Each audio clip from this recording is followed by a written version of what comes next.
जो भी वीडियो से कनेक्ट हो रहा है उनके भीतर विराजमान शिव शक्ति को मेरा प्रणाम। और देखिए, आज रीडिंग है उन लोगों की जो खुद को ढूंढ रहे हैं, जिनको खुद की तलाश है, लेकिन तलाश करनी कैसे है। ये गाइडेंस आए हैं ईश्वर की तरफ से कि कुछ मेरे बच्चे हैं जो मुझे ढूंढना चाहते हैं, जो स्वयं को पहचानना चाहते हैं, लेकिन वो अब ये जानना चाहते हैं कि कैसे ईश्वर तक पहुंचा जाए, कैसे स्वयं को ढूंढा जाए। तो आज हम वही गाइडेंस लेंगे। देखिए, स्वयं की खोज लगने में, दिखने में बहुत आसान होती है, लेकिन इतना भी आसान नहीं होता है कि खुद को खोज लेना। चाहिए तो हम क्षण में खोज सकते हैं, चाहे कभी कभार 100 जन्म भी लग जाते हैं, लेकिन कुछ छोटी छोटी चीज़ें हैं जिनको फॉलो करना, जिन नियमों पर चलना, उन नियमों पर चलकर ही खुद को पाया जाता है। तो हम कुछ नियम देखेंगे, जो भी देखते हैं ईश्वर की तरफ से कौन से गाइडेंस आए हैं। जो सबके सब नियम बताना मुझे पॉसिबल नहीं होगा, लेकिन जो भी कार्ड्स आएंगे तो उस कार्ड्स के हिसाब से मैं आपको बताऊंगी कि आपके लिए कौन से नियम फ़िलहाल फॉलो करना बहुत ज़रूरी है ईश्वर तक पहुंचने के लिए। जिन व्यूवर्स को अपने खुद की आत्मा की और ईश्वर की तलाश है, उन्हें क्या करना बहुत ज़रूरी है, कौन से नियमों का पालन करना बहुत ज़रूरी है, प्लीज़ गाइड कीजिए। हे ईश्वर, हे परमात्मा, गाइड कीजिए। Please universe, please angel guide कीजिए। जो भी व्यूवर्स कनेक्ट हो रहे हैं, इन्हें इनके खुद की आत्मा का और परमात्मा का दर्शन हो, इसके लिए कौन से नियम फॉलो करना बहुत ज़रूरी है, प्लीज़ गाइड कीजिए। Please universe, please angel guide कीजिए। जो भी व्यूवर्स कनेक्ट हो रहे हैं, इन्हें इनकी खुद की तलाश और ईश्वर की तलाश है, तो उसके लिए उन्हें कौन से नियम फॉलो करने ज़रूरी है, प्लीज़ गाइड कीजिए। वाह, जस्टिस। देखिए कैसा कार्ड आ गया ना कि जस्टिस सबसे पहला नियम है, और ये बहुत सत्य है। मीन्स एक्चुअल में भी मेरे कार्ड्स ना, मुझे ऐसे लगता है मेरे ईश्वर के ब्लेसिंग ही है। इनमें स्वयं वही विराजमान है, क्योंकि जब भी जो भी टॉपिक लेती हूँ उसमें एग्जैक्टली जो सत्य होता है ना, वही कार्ड आ जाता है। और सत्य ही आपको ईश्वर तक केवल सत्य पहुँचा सकता है, और कुछ भी नहीं। झूठ से आप पहुँच ही नहीं सकते हो। आपको खुद को भी पाना है तो केवल सत्य से पा सकते हो। सत्य यानी क्या? सत्य यानी, देखिए, जस्टिस का ही कार्ड आना सवाल ही था। जिसे आत्मा और परमात्मा को पाना है, उन्हें कौन से नियम फॉलो करने पड़ेंगे? सबसे पहले ये नियम फॉलो करने पड़ेंगे कि जो कुछ भी नियम है, जो उन चीज़ों को आपको फॉलो करना पड़ेगा। उसमें सबसे पहले होता है ना सत्य होकर, मीन्स दुनिया में जीना जो है ना, वो सत्यता से जीना, कि स्वयं में कोई खोट न रहे, दूसरों में कोई खोट न देखे, किसी का हम बुरा न करें, और अगर कोई हमारा जिसने बुरा किया है, उनको उनके कर्म के लिए खुद हम न्याय न करें। देखिए, ये हमें कहीं ना कहीं एक्चुअल में जिसको थोड़ी भी विवेक बुद्धि से, उनको विवेक बुद्धि जिसकी जागृत होती है ना, उसे पता है कि कोई अगर आके मुझे हर्ट कर रहा है तो वो ऐसे ही हर्ट नहीं करेगा। हर्ट आपने अधिकार दिया है। हम स्वयं किसी गलत इंसान से प्यार करते हैं, जब वो गलत इंसान से हम प्यार कर और वो धोखा देता है, तब हम हर्ट हो रहे हैं। तो गलती किसकी थी? सामने वाले की या हमारी गलती थी। जो विवेक बुद्धि से सोचेगा ना, उसे पता है कि गलती सामने वाले की नहीं थी जिसने धोखा दिया, गलती मेरी स्वयं की थी कि मैंने उसे अधिकार दिया खुद को हर्ट करने का। आपको आपका खुद का समर्पण उसे देने की कोई ज़रूरत ही नहीं थी। आपने उस पर विश्वास रखा, आपने अपना सब कुछ उसे दिया, ये आपकी गलती है। आपको एक बाउंड्रीज़ में रहना ज़रूरी था, आपको आपकी हदों में रहना ज़रूरी था। आपने हदें तोड़ी, उसने उस विश्वास का विश्वासघात किया।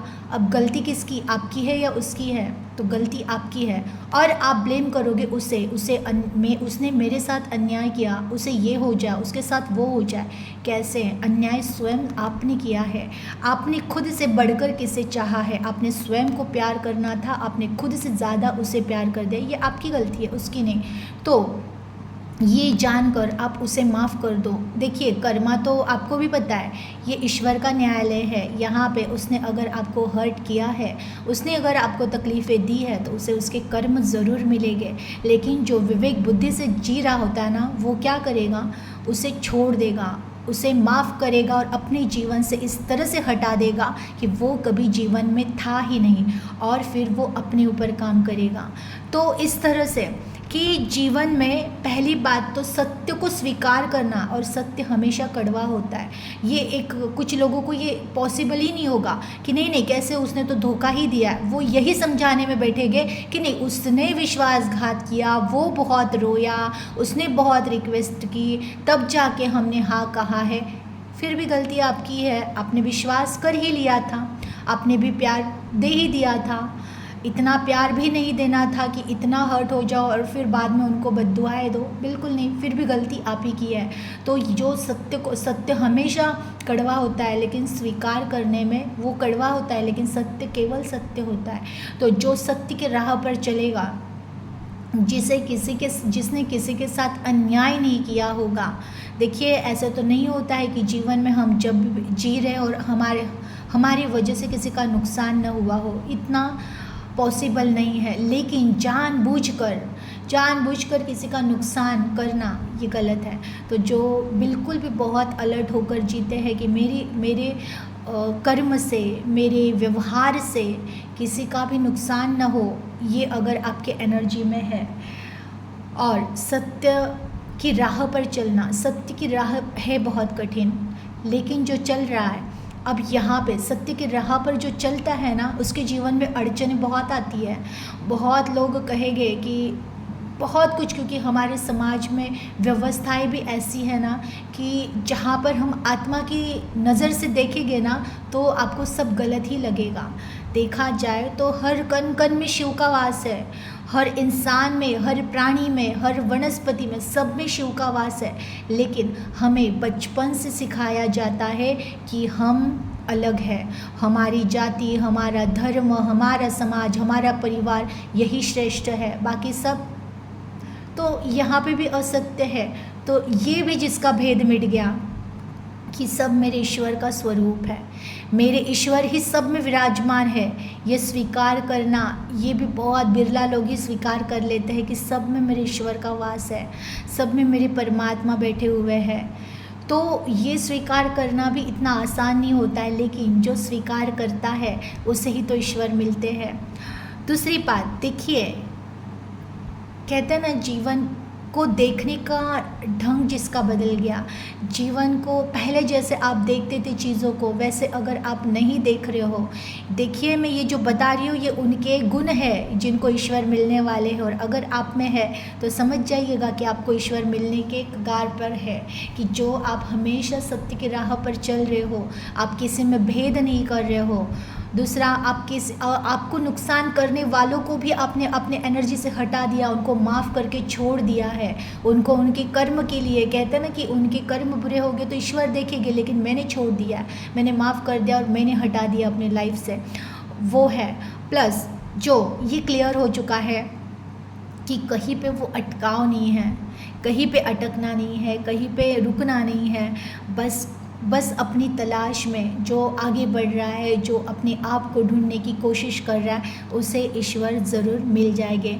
ये पहला ही कार्ड आ जाना ना, ये कहीं ना कहीं ईश्वर का संकेत ही है कि ऑब्वियसली आप जो भी कनेक्ट हुए हो, आपके एनर्जी में जस्टिस का फर्स्ट कार्ड आ रहा है, तो ये कहीं ना कहीं शक्ति का स्वरूप है।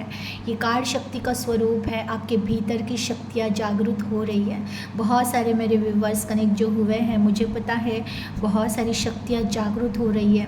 देखिए, छोटे छोटे ही बदलाव हमारे जीवन में हो रहे होते हैं, वो हमें इतनी जल्दी हम नोटिस नहीं करते हैं, हमें नहीं समझ में आ रहा होता है सूक्ष्म चेंजेस। लेकिन हाँ, मुझे कन्फर्म पता है कि जो भी कनेक्ट हुआ है इनमें कुछ शक्तियाँ जागृत हो रही है। ये शक्तियाँ इस तरह से हो सकती है कि देखिए, जहाँ पर अब आप है ना अन्याय नहीं सह सकते हो, आपकी एनर्जी ऐसे हो चुकी है ना कि आपको अगर कोई दबाने की कोशिश करे या आपको कोई उनके हिसाब से चलाने की कोशिश करे, अब नहीं चलोगे आप। जब तक चलना था चल लिए, अब नहीं, अब आपके नियम है और आपके वही नियम है जो परमात्मा को मिला है। बाकी दुनिया वालों के नियमों को, समाजों के नियमों को आप फॉलो करना पसंद नहीं करते हो। आप उन्हीं नियमों को फॉलो करना पसंद करते हो जहाँ पे आप ईश्वर के पास बढ़ सको, आप ईश्वर से मिल सको। बहुत प्यारी एनर्जी भी है, तो आपकी एनर्जी भी बहुत अच्छी है। तो चलिए और देखते हैं कि आपकी आत्मा और परमात्मा को क्या करना बहुत ज़रूरी है फ़िलहाल, कि जो कौन से नियम फॉलो करना बहुत ज़रूरी है जो आपको आपकी और परमात्मा की खोज हो जाए, तलाश आपकी पूर्ण हो जाए। प्लीज़ गाइड कीजिए यूनिवर्स, प्लीज़ एंजल गाइड कीजिए। जो भी व्यूअर्स कनेक्ट हो रहे हैं इन्हें कौन से नियमों को फॉलो करना बहुत ज़रूरी है जो इनको खुद की तलाश जो है वो मिल जाए, खुद की खुद जागृति हो जाए और ईश्वर भी इन्हें मिल जाए। प्लीज़ गाइड कीजिए, please universe, please angel guide कीजिए। जो भी व्यूअर्स कनेक्ट हो रहे हैं इन्हें कौन से नियमों को फॉलो करना बहुत ज़रूरी है खुद की तलाश के लिए और ईश्वर की तलाश के लिए, प्लीज़ गाइड कीजिए। ओके, नेक्स्ट देखिए 6 ऑफ पेंटिकल। ये भी एक्चुअली जस्टिस का ही कार्ड है, वही है लगभग। और सेकंड देखिए, जो देना सीख गया है, ये देना पैसा ही नहीं होता है, बहुत तरह की सेवाएं। और मैंने मेरे जो चैनलिंग मैसेज है महादेव जी के संदेश मॉर्निंग में आते हैं, उसमें मैं अक्सर कहती हूँ जो देना सीखता है ना, जिसे देना आ गया वही ईश्वर को पाता है, क्योंकि ईश्वर का स्वभाव भी है सिर्फ देना। वो हमें दे ही तो रहे हैं ना, उन्होंने हमें जीवन दिया है, उन्होंने इतनी सुंदर सृष्टि दी है, वो बस देना है उनको, वो भी प्यार देते रहते हैं, तो वो दे रहे हैं। वैसे ही जो देना सीखते हैं, आपके पास ज्ञान ही ज्ञान दे दीजिए। आप अगर सेवा कर सकते हो आप सेवा कीजिए। कुछ लोग पैसों से बहुत ज़्यादा समृद्ध है, पैसों से कहते हैं ना सेवा करना, कुछ लोग ज्ञान से सेवा कर रहे हैं। जो कुछ भी भीतर है वो आप बांटना सीख रहे हो, आप लोगों को खुश देना सीख रहे हो, आप लोगों को खुश रहना सिखा रहे हो। तो इस तरह से आप देना सीख रहे हो। जो देना सीखता है ना उसके पास ईश्वर आ ही जाते हैं और वो खुद को पहचान ही जाता है। तो बिल्कुल भी आपको ऐसे ही रहना है, देते रहिएगा, ज़रूर ईश्वर आपको प्राप्त हो ही जाएंगे। Please universe, please angel guide कीजिए। जो भी व्यूअर्स कनेक्ट हो रहे हैं और इन्हें कौन से नियमों को फॉलो करना बहुत ज़रूरी है खुद की और ईश्वर की तलाश के लिए, प्लीज़ गाइड कीजिए। Please universe, please angel guide कीजिए। जो भी व्यूअर्स कनेक्ट हो रहे हैं इन्हें खुद की और ईश्वर की तलाश के लिए कौन से नियमों को फॉलो करना बहुत ज़रूरी है। 7 of wand, 2 of cup and queen of wand. Wow, 5 of wand. देखिए, पॉजिटिव एंड निगेटिव, जहाँ पे किसी चीज़ का अब फ़र्क नहीं पड़ रहा है, कौन अच्छा बिहेव कर रहा है, कौन बुरा बिहेव कर रहा है, मेरा माइंड क्या सोच रहा है, ये इन सारी चीज़ों में कहीं उलझना ही नहीं है। देखिए, ये नियम फॉलो करना पड़ेगा। लाइफ में कुछ भी हो जाए आपकी शांति ढले नहीं, आप भीतर से बिल्कुल भी 1 इंच ना हिले। कि कुछ भी हो जाए जीवन में, कितना भी बड़ा तूफ़ान आ जाए, लेकिन जो अंदर से डगमगाता नहीं है, जिसका विश्वास कहीं टूटता नहीं है, वो अंदर कहीं ना कहीं स्थिर हो जाता है। वो जीवन में कुछ बहुत अच्छा हुआ तो बहुत ज़्यादा आनंदित होकर मग्न नहीं हो जाता है उसी आनंद में, या फिर जीवन में बहुत कुछ बड़ा हो गया तो वो हताशा में डूब नहीं जाता है, वो वहाँ पर भी न्यूट्रल रहता है, क्योंकि उसको पता है कि ये भी बीत जाएगा, हर समय बीत जाता है। तो जहाँ पर जो न्यूट्रल हो चुका है, जहाँ पर अब वो बैलेंस हो चुका है, वहाँ पे ईश्वर का वास होता है और वहीं पे ईश्वर स्वयं आते है और इंसान की जागृति हो जाती है। तो बिल्कुल भी आपको ये जो भी जीवन में आपके संघर्ष चल रहा है या आनंद के हर्ष उल्लास के पीरियड्स आ रहे, लेकिन उन सभी चीज़ों में केवल ईश्वर की याद, ईश्वर का ग्रैटिट्यूड और ईश्वर को ही स्मरण करते हुए उन चीज़ों में से निकल कर आगे बढ़ना, ये जिसे आ गया उसे ईश्वर मिल ही जाते हैं। देखिए, अब ईश्वर मिलते उन्हें है, पहली बात तो जिनको ईश्वर की तलाश है, जिन्हें खुद की तलाश है, उनके लाइफ में चैलेंजेस बहुत आते हैं। हमेशा आपने देखा होगा, एक चैलेंज फेस किया नहीं दूसरा आ गया, दूसरे को कंट्रोल कर नहीं रहे हो तीसरा आ गया, तीसरे प्रॉब्लम से निकल नहीं रहे हो चौथा प्रॉब्लम सामने खड़ा हो गया। इतने सारे, अब वो इंसान ही ईश्वर को पा सकता है जो अब इन प्रॉब्लम से जूझता ही नहीं है, जो इन प्रॉब्लम से अब झगड़ा करता ही नहीं है, जो किसी भी चीज़ से झगड़ा करना ही नहीं चाहता है। वो समझ चुका है कि जो कुछ भी जीवन में हो रहा है सब एक्सेप्ट करने के लिए हो रहा है, बस करते रहो, आगे बढ़ते रहो, और जीवन में आगे जो बढ़ता रहता है ना, उसी के जीवन में कुछ अच्छा होता है। तो वो कहीं ना कहीं चैलेंजेस जो भी जीवन में है, जो भी जीवन में चैलेंजेस आ रहे हैं, उनको फेस करने में या उनके साथ लड़ने में एनर्जी वेस्ट ही नहीं कर रहा है। देखिए, जब जीवन में कुछ ऐसा हो जाता है जो हमारे मन के विरुद्ध हो जाता है, कि सोचा कुछ और था और हो कुछ और गया, उस परिस्थिति में इंसान है ना पूरी तरह से टूट जाता है। ये आपके साथ पहले होता था, लेकिन जिन लोगों का अब कुछ भी नहीं होता है, कहते हैं ना न्यूट्रल ही हो जाना, जहाँ पे मैंने सीखा है कि बैलेंस मीन्स ऐसा ना कि कुछ भी हो जाए अब कोई फ़र्क ही नहीं पड़ता है और आप लड़ते ही नहीं हो। जिसे जाना है जाने दो, जिसे आना है आने दो, कुछ टूट गया टूटने दो, कुछ बन गया बनने दो, कुछ बहुत इम्पोर्टेंट जीवन से छूट रहा है छूटने दो, कुछ ऐसा कड़वा अनुभव मिल रहा है मिलने दो। हर चीज़ में जो न्यूट्रल रह रहा है, जिसे फ़र्क ही नहीं पड़ रहा है, उसे ईश्वर मिल ही जाता है, बिल्कुल मिल जाता है। अगर आप कहते हैं ना हर सिचुएशन में ईश्वर का धन्यवाद कर रहे हो कि ईश्वर आपकी मर्ज़ी, जो देना है दो, जो लेना है लो, हर एक चीज़ स्वीकार है। जो स्वीकार भाव में आ जाता है ना, वो लड़ना ही नहीं, उसे लड़ना ही नहीं है। अब जीवन से कुछ नहीं लड़ना है, बस अपने ऊपर फोकस रहना है, अपने एम पर फोकस रहना और अंदर अंदर उतरते हुए आगे बढ़ते रहना है। उसे किसी को मनाना नहीं है, उसे किसी को रुकाना नहीं है। जो नसीब का होगा वो रुकेगा, जिसको जाना है वो जाने देगा, फिर वो कोई रिश्ता हो या कुछ परिस्थितियाँ हो, पैसा हो, जो कुछ भी हो, जो है नसीब का वो रहेगा, नहीं है जाने दो। लेकिन खुद के अंदर से बिल्कुल भी एक इंच यहाँ से वहाँ नहीं होती, जिसकी एनर्जी उसे ईश्वर मिल ही जाता है। और आपको इस नियम को फॉलो करना है। बाहर से कुछ भी हो जाए, कुछ टूट रहा है, कुछ फूट रहा है, फूटने दो, मुझे न्यूट्रल रहना है, तो ज़रूर आपको ईश्वर की प्राप्ति होगी। देखिए, ये 4th कार्ड आया है 2 ऑफ कप। आपको पता है ना, मैंने हर बार कहा है कि ईश्वर का एक दूसरा स्वरूप है प्यार की एनर्जी में ही ईश्वर होता है। ये हमारा सांसारिक प्यार नहीं है कि मैंने किसी से बहुत प्यार किया, उसने मुझे धोखा दिया तो मैं उसे फिर बददुआएं देने शुरू हो जाऊँ, उसका ऐसा हो जाए। ये हमारे मनुष्य वाला प्यार नहीं। प्यार सिर्फ वो होता है ना निस्वार्थ, जो बस सबका कल्याण चाहता है, वो जिसके मन में करुणा, इस तरह से करुणा आ चुकी है ना कि अगर किसी और को लग गया ना तो उसे खुद यहाँ दिल में दर्द होता है कि मुझे लग गया है। वो एहसास हो जाना, जो सबसे प्यार करना सीख गया है, जिसके एनर्जी में केवल प्यार बचा है, वो खुद में और सब में, हर कण कण में शिव को ही देखता है। कण कण में शिव को देखना ये इतना आसान नहीं होता है, और जिसे ये देखना आ गया ना, उसके लिए परमात्मा दूर ही नहीं रहता है। वो तो स्वयं फिर उसे खुद पता चल गया कि कण कण में ईश्वर है, तो मुझ में भी तो ईश्वर ही है। तो और वही ईश्वर जो मुझ में है वो सब में है।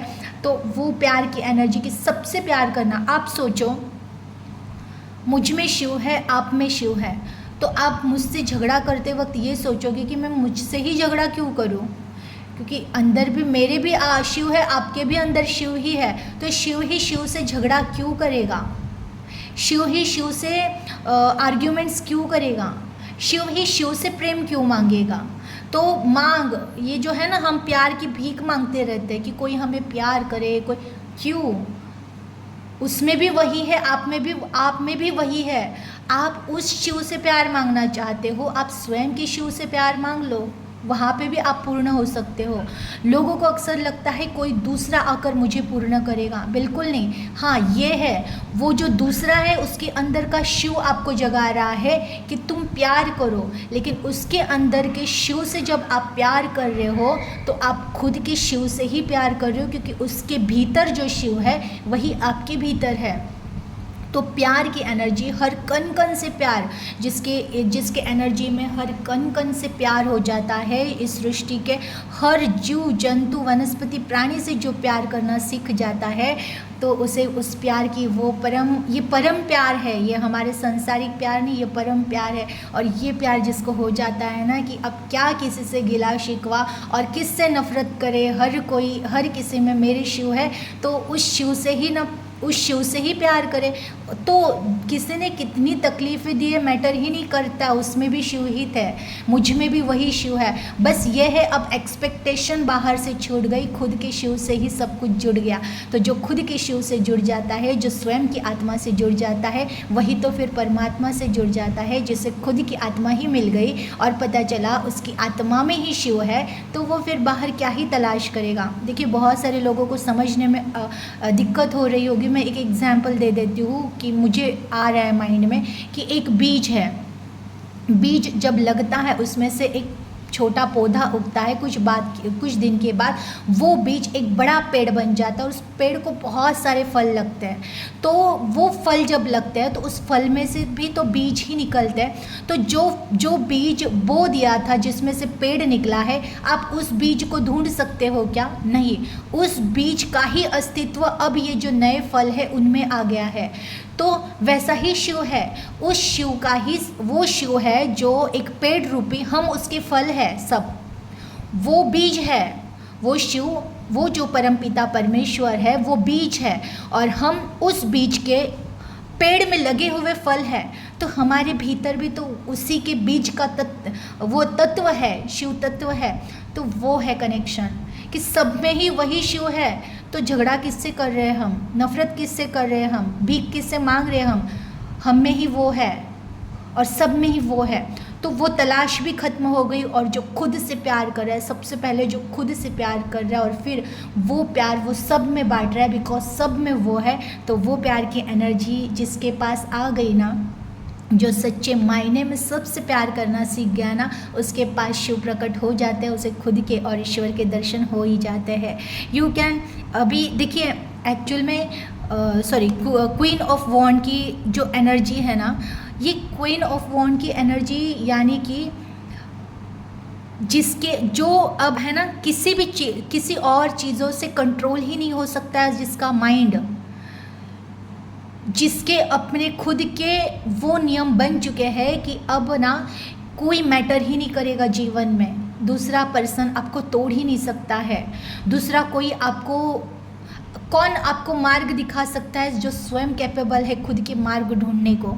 तो इस तरह से अगर आप अपने खुद के मार्ग को, अपने मन को कंट्रोल करना सीख गए, कहीं ना कहीं ये मन का भी कारक है, जो मन को कंट्रोल करना सीख गया, जहाँ पे मन ही मिट गया, अब मन में कोई थॉट ही नहीं आ रहा है, मन में कोई विचार ही नहीं उठ रहा है, वो मन कहीं ना कहीं खुद ही विलीन हो गया। और जब मन विलीन हो जाता है तो वहाँ पे सत्य की अनुभूति हो जाती है, वहाँ पे जो स्वयं की अनुभूति हो जाती है और वहीं पे तो आत्मा की अनुभूति हो जाती है। तो कहीं ना कहीं जो अपने मन पे काम करता है, जो कहीं ना कहीं अपने मन को मिटा देता है, कहीं ना कहीं अपने थॉट को मिटा देता है, वो कहीं ना कहीं भीतर शांति और मौन में उतरता है, उससे ईश्वर प्राप्त हो ही जाता है। तो इन छोटे से नियमों को आप फॉलो कीजिएगा। ये 5 नियम ही आपके लिए बहुत ज़्यादा है। इनमें से किसी एक को भी आप 100% अगर फॉलो करते हो ना, ज़रूर आप अपने आप को और ईश्वर को पालोगे, ज़रूर पालोगे। और चलिए इतना कह के स्टॉप करती हूँ। एनर्जी को क्लेम कीजिएगा, इस वीडियो को शेयर कीजिएगा, अपना ख्याल रखिएगा। Thank you.